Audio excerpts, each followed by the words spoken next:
Good morning. क्या हाल चाल है आप लोग के? सब लोग अच्छे होंगे। सभी लोग को राम राम भाई, क्या हाल चाल है? तो आज जो है वीडियो रिगार्डिंग है, उसमें हम बात करेंगे आईबीपीएस आरआरबी के बारे में। पूरा नोटिफिकेशन को डिटेल में एनालिसिस करेंगे, ठीक है? तो इसमें मैंने कुछ पॉइंट्स रखे हैं, इसको अच्छे से सुनना। देखो, आपके पास अगर ज्यादा पैसा हो तो इस इंफॉर्मेशन को मत सुनना, दोबारा तिबारा फॉर्म फिलअप कर सकते हो।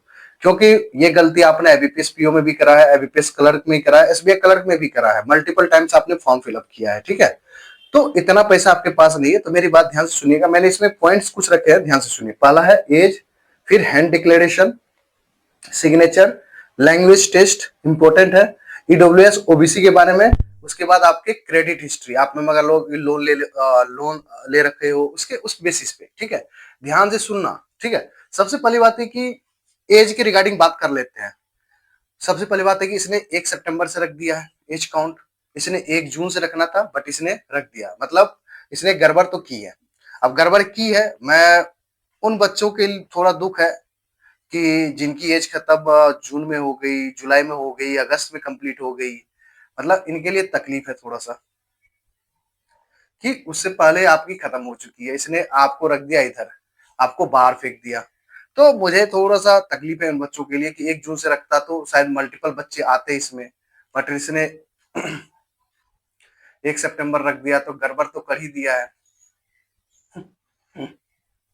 जितना आगे जाएगा उतना दिक्कत होगा, बट ठीक है, कोई बात नहीं है। देखो, सबसे पहली बात है, इसमें कोई टीचर आवाज नहीं उठाएगा, इक्का दुक्का आएगा, बट मुझे लगता है कि सब टीचर को एक साथ आना चाहिए। बट पॉसिबल तो नहीं है, क्योंकि देखो, पॉसिबल क्यों नहीं है? क्योंकि इसमें सबको अपने आप को हीरो बनना है। बट आप लोगों के साथ एक कांड भी हुआ था बीपीएस कलर के टाइम में, कोई एक ग्रुप बना था जिसमें पैसे वैसे लेके, पता नहीं केस पेंडिंग भरा हुआ, वो पता नहीं क्या हुआ, वो होने वाला नहीं है, वो चीज नहीं होगा। चलो, हम एज पे बात नहीं करते, इसको छोड़ देते हैं। इंपॉर्टेंट हैंड डिक्लेरेशन, जहां पे आप गलती करते हो, ये गलती मत करना, ध्यान से सुनना। हैंड डिक्लेरेशन कौन सा भरेंगे? हैंड डिक्लेरेशन जो आपने आईबीपीएस पीओ में भरा है, आईबीपीएस क्लर्क में भरा है, वही वाला सेम भरना है इसमें, ठीक है? आरआरबी पीओ में, आरआरबी असिस्टेंट में वही सेम भरना है। एसबीआई पीओ, एसबीआई क्लर्क वाला नहीं भरना है यहाँ पे। आईबीपीएस पीओ, आईबीपीएस क्लर्क वाला भरना है, ठीक है? स्क्रीन पे भी दिख रहा होगा, मैं स्क्रीन पे लगा देता हूँ, यही वाला भरना है। स्क्रीनशॉट लेके रख लीजिएगा।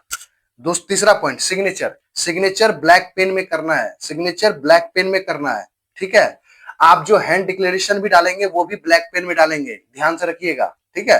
कोशिश कीजिएगा ये सब चीज ध्यान रखने के लिए। सिग्नेचर वाला भी मैं आपको यहाँ पे लगा देता हूँ कि लिखा हुआ है, ठीक है? सबसे मोस्ट इंपोर्टेंट चौथा पॉइंट, लैंग्वेज टेस्ट। चलो, आपके लिए एक दुविधा दूर कर दा, जिनके स्टेट में कम वैकेंसी है, भाई आप आंख बंद करके जाओ दूसरे स्टेट में, मेरे पे बिलीव रखो, मैं कह रहा हूँ।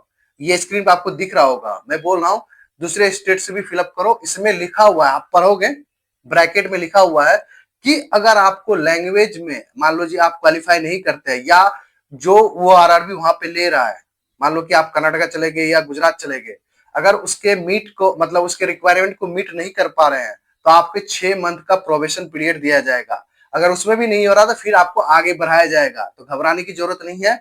आप दूसरे स्टेट से भी फिलअप कर सकते हैं, आंख बंद करके फिलअप कीजिए। बट मैं बोलूंगा कि साउथ की तरफ मूव मत कीजिएगा, साउथ की तरफ मूव मत कीजिएगा, क्योंकि थोड़े से उधर के, देखो, एस्पिरेंट से दिक्कत नहीं है, जो अच्छे इंसान है उससे दिक्कत नहीं है।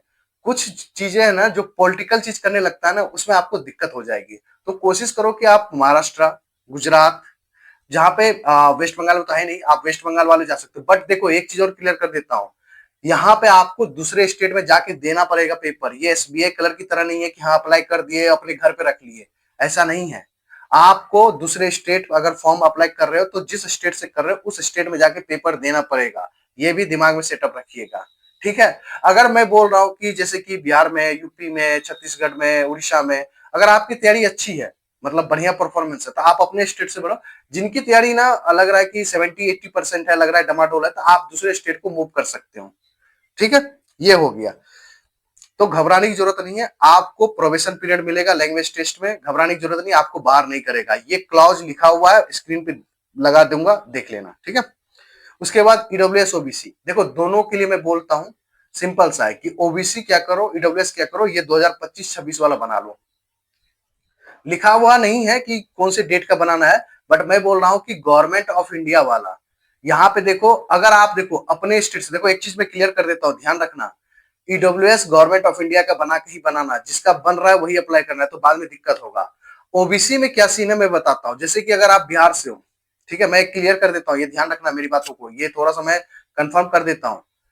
ये स्टेट वाइज टूट गया वैकेंसी, बट ये है सेंट्रल की। तो ओबीसी क्या करना, भले ही आप बिहार से, मान लो कि मैं बिहार से हूँ, मेरा ओबीसी बिहार से बनता है, सिर्फ बिहार से ही बनता है।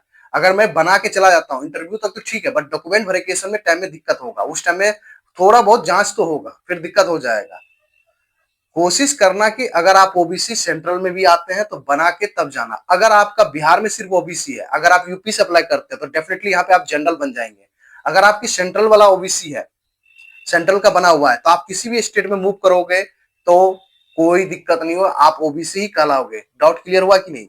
मतलब सेंट्रल का, गवर्नमेंट ऑफ इंडिया का ओबीसी बना हुआ है, आप किसी भी स्टेट में जाओगे इस आरआरबी को फॉर्म फिलअप करने के लिए तो आप ओबीसी कहलाओगे। अगर आप सिर्फ आपका ओनली वन स्टेट का ओबीसी बना हुआ, मान लो कि आप बिहार से हो और सिर्फ बिहार का ओबीसी बन रहा है, अगर आप यूपी फॉर्म फिलअप करते हो तो आप वहां पे जनरल काउंट होगे। ध्यान से मेरे भाई, ध्यान से, ध्यान से। वीडियो बनेगा, टेंशन नहीं लेना, वीडियो बनेगा। हाँ हाँ हाँ हाँ, ध्यान से छोड़िए, 2 2 मिनट की वीडियो खत्म करते हैं, उतना टेंशन नहीं लेना। ये चीज हो गया।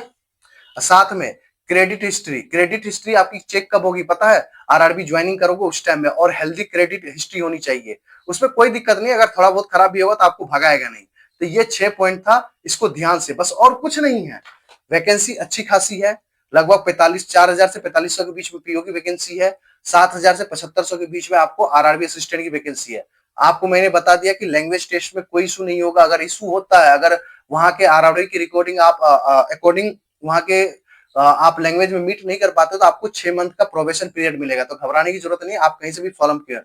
बस आपको ध्यान रखना है कि डिक्लेरेशन फॉर्म अच्छे से भरना है, जस्ट लाइक आईबीपीएस पीओ में जो भरा था। एसबीआई वाला नहीं फिल करना है, ठीक है? ब्लैक पेन से सब कुछ काम करना है यहाँ पे। Okay, thank you very much, good luck, अच्छे से दीजिए, ठीक है? बढ़िया से फॉर्म फिलअप कीजिएगा। अब मैंने समझा दिया, आप आपको जहां मूव करना है करिए, ठीक है? अगर कोई टीचर आवाज उठाता है तो मुझे आप लिंक भेजना, उसके उसी पे मैं भी वीडियो बना दूंगा, क्योंकि बट देखो कुछ नहीं होने वाला है, मुझे लग रहा है कुछ नहीं होगा। Thank you very much, good luck.